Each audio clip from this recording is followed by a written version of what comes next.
شداد وہ شخص تھا جس نے اللہ تعالیٰ کے مقابلے میں اپنی جنت بنائی۔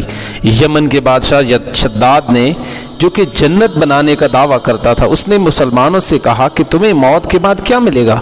انہوں نے کہا جنت۔ وہ کہنے لگا میں تمہیں یہیں پہ وہ جنت بنا دیتا ہوں جس کے بارے میں تم کہتے ہو کہ ہمیں موت کے بعد ملے گی۔ پھر اس نے سونے اور چاندی کا ایک محل بنایا، سڑکیں سونے کی چاندی کی، کافی عرصہ تک وہ جنت بنتی رہی، اور پھر آخر جب مکمل ہوئی تو حیران کن معاملہ یہ ہوا کہ وہ جنت جو خود اس نے بنائی، جب وہ اس کا افتتاح کرنے کے لیے گیا، ایک پاؤں اندر تھا ایک باہر۔ اللہ تعالیٰ نے کہا اے اسرائیل اس کی جان نکال دو۔ دروازے پہ وہ بندہ گر کر شداد مر گیا، ختم ہو گیا۔ وہ جنت جس کو اس نے بنایا وہ اسے دیکھنا بھی نصیب نہ ہوئی۔